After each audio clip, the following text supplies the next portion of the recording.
Hello friends, ఎలా ఉన్నారు? ఈరోజుకి కూడా మనలో చాలామందికి వీడియో ఎడిటింగ్ పైన ఒక ఐడియా లేదు.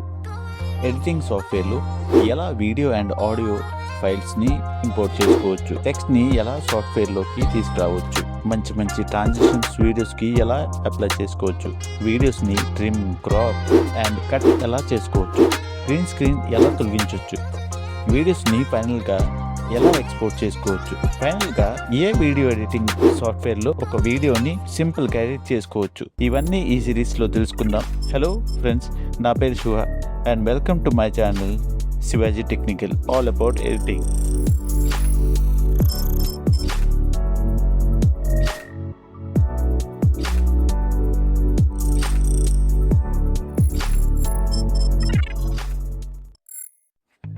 Welcome back friends.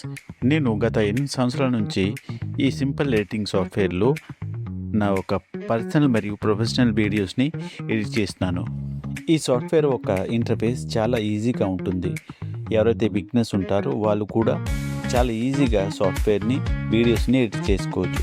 నా ఒక ఎక్స్పీరియన్స్తో చెప్తున్నాను. ఈ సాఫ్ట్వేర్కి మించి ఈజీ సాఫ్ట్వేర్ లేదు. ఈ సాఫ్ట్వేర్ పేరే వండర్షేర్ ఫిల్మోరా.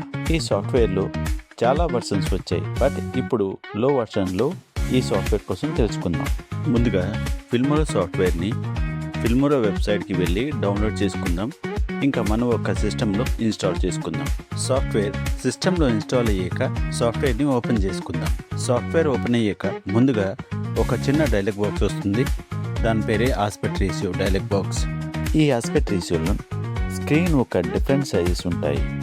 సో నెక్స్ట్ సిరీస్లో ఈ యొక్క స్క్రీన్ సైజెస్ని డీటెయిల్స్గా తెలుసుకుందాం. మనకి నచ్చిన స్క్రీన్ సైజ్ని సెలెక్ట్ చేసుకుందాం. నెక్స్ట్ ఫిల్మోరా ఒక సింపుల్ ఇంటర్ఫేస్ మన ముందు ఓపెన్ అవుతుంది. సో ఈ యొక్క ఇంటర్ఫేస్ 3 ఈజీ పార్ట్స్లో డివైడ్ అయ్యి ఉంటాయి. ఒకటి మీడియా లైబ్రరీ, రెండవది మోస్ట్ ఇంపార్టెంట్ టైమ్ లైన్, మూడవది ప్రివ్యూ విండో. సో ఈ సింపుల్ ఇంటర్ఫేస్లో ఏం చేసుకోవచ్చు, ఎంత సింపుల్గా వీడియోని ఎడిట్ చేసుకోవచ్చు, ఈ విషయాలన్నీ నెక్స్ట్ సిరీస్లో చాలా డీటెయిల్స్గా తెలుసుకుందాం.